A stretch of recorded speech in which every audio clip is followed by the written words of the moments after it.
The Joe Rogan Experience. Now you pay attention to like Boston Dynamics and all these different robotic creations that they've made. Well, they seem to have a penchant for doing really sinister-looking bots. I think all robots that are, anything that looks autonomous is kind of sinister looking. If it could do you see the backflips. like the Japanese have these like big-eyed, sort of rounded, so it's a different They're vibe. trying to trick us. Boston Dynamics is, I guess they want the Pentagon to give them funding or something. Right, DARPA. Yeah, they look like they're developing Terminators. Yeah. Yeah.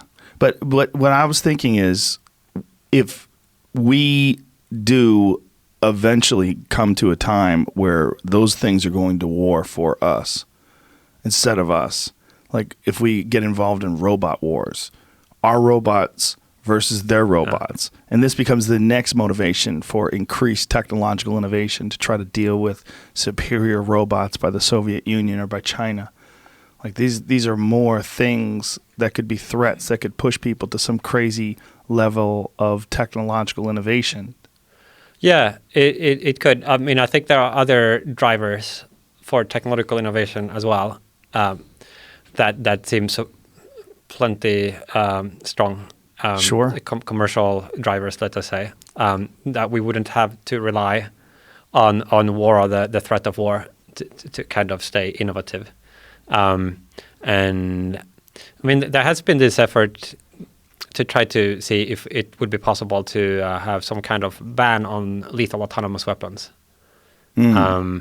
Just as, I mean, there are a few technologies that we have. Like has been a relatively successful ban on chemical and biological weapons, which has by and large been honored and upheld.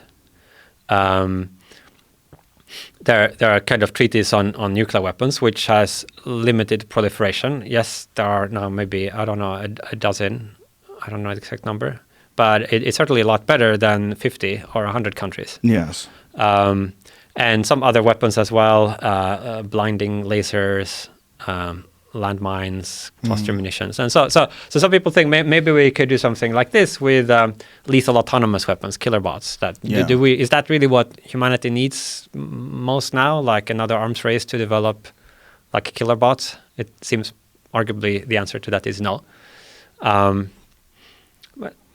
I've kind of, as a lot of my friends are supporting, I kind of stood a little bit on the sidelines on that particular campaign, being a little unsure exactly what it is that.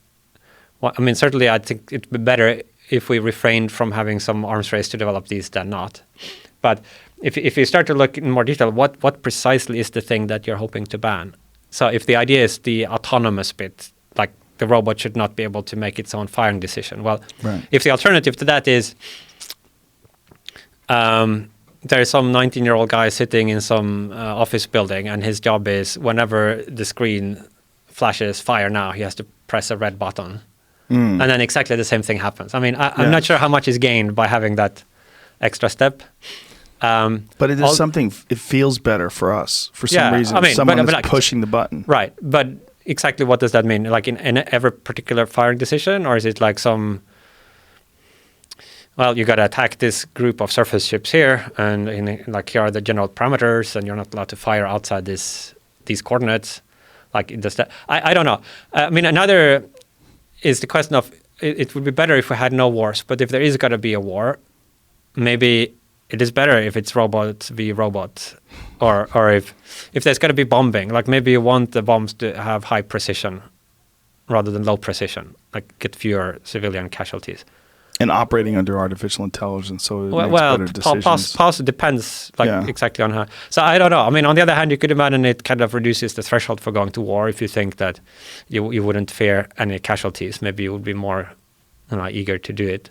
Right. Or if it proliferates and you have these kind of mosquito-sized killer bots that terrorists have, and it's not doesn't seem like a good thing to have a society where you have like a facial recognition thing, and then the bot flies out, and you just have a kind of dystopia.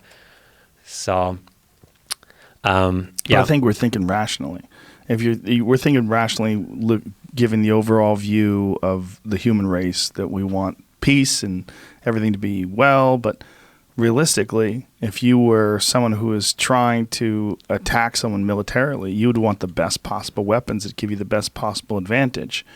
And that's why we had to develop the atomic bomb first. It's probably why we'll try to develop the killer autonomous robot first.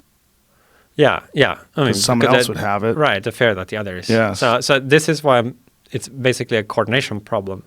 Like, it's hard for any one country unilaterally to make sure that the world is peaceful and Sure. and kind, right? It requires everybody to synchronize their actions, and then you can have successes like we've had with some of these treaties. Like, we've not had a big arms race in biological weapons or in chemical weapons. I mean, there were cheaters even on the biological warfare program. Like, the Soviet Union had massive efforts there, but still probably less use of that and less development than if there had been no such treaty. Or just look at the amount of money being wasted every year to maintain these large arsenals so that we can kill one another if one day we decide to do it. Like that, there's got to be a better way. Yeah, but getting there is hard. Yeah, we would hope that we would get to some point where all of this would be irrelevant. Yeah, because there's no more war. Yeah, and so if you look at the biggest efforts so far to make that happen, so after the First World War, people were really aware of this. Said, like, this sucks, like war. I mean, look at this. Like, a whole generation just ground up machine guns. Like, this is got to make sure this never happens again. So they tried to do the League of Nations, but then didn't really invest it with very much power. And then the Second World War happened. And so then again, just after that, it's fresh in people's memory, saying, well, never again. This is it. The United Nations, and in Europe, the European Union. It's kind of both designed as ways to try to prevent this. But again, with kind of maybe, in the case of the United Nations, quite limited powers to actually enforce the agreements. And there's a veto, which makes it hard if it's two of the major powers that are at loggerheads. So it might be that if there were a third big conflagration, that then people would say, well, this time, we got to really put something kind of institutional solution in place that has enough enforcement power that we don't try this yet again. So we don't have a second robot war. So once we get through the first robot war. I mean, but it kind of memories fade, right? Yes, that's the problem, right? So even the Cold War. I mean, I grew up. I'm Swedish. I remember we were kind of in between, right? And we were taught in schools about nuclear fallout and stuff like that. It was like a very palpable sense that at any given point in time, there could be some miscalculation or crisis or something, and like all the way up to senior statesmen at the time. This were like a very real and very serious. And I feel that memory of just how bad it is to live in that kind of hair-trigger nuclear arms race, Cold War situation has kind of faded. And now we think, wow, maybe the world didn't blow up, so maybe it wasn't so bad after all. Well, I think that would be the wrong lesson to learn. It's a bit like you're playing Russian roulette, and you survive one, and you say, well, it isn't so dangerous at all to play Russian roulette. I think I'm going to have another go. Like that, you got to realize, like, well, maybe that was a 10% chance or a 30% chance that the world would blow up during the Cold War, and we were lucky, but it doesn't mean we want to have another one. When I was in high school, it was a real threat. When I was in high school, everyone was terrified that we were going to go to war with Russia. It was a big thing, and you talk to people from my generation about that, and everybody remembers it. Remember that feeling that you had in high school, like at any day something could go wrong, and we could be at war with another country that's a nuclear superpower. Yeah. But that's all gone now. Like that feeling, that fear. People are so confident that that's not going to happen that that's not even in people's consciousness. Yeah. And then a number of maneuvers are made, and then you find yourself in a kind of situation where there's like honor at stake and reputation, and you feel you can't back down, and then another thing happens, and you get into this place where if you even say something kind about the other side, you're seen to be like, you're a soft, you're a pinky, or like, and then and on both sides, in the other side as well, obviously they're going to have the same internal dynamic, and each side says bad things about the other. It makes the other side hate them even more. And these things are then hard to reverse. Like once you find this dynamic happening, it's kind of almost, well, it's not too late. You can't try, but it can be very hard to back out of that.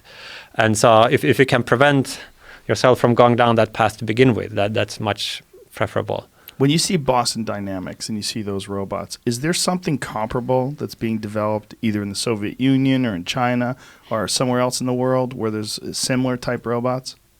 Well, I think a lot of the Boston Dynamic thing seems more showy than actually useful. Like Really? these kind of animal-like things that hop around and with 150 decibel or something. Like if I were a special ops trying to sneak in, like I wouldn't want this kind of big alarm. I mean, like, Right. but I think a lot of action would be more in terms of flying drones, maybe submarine stuff, missiles, that kind of stuff.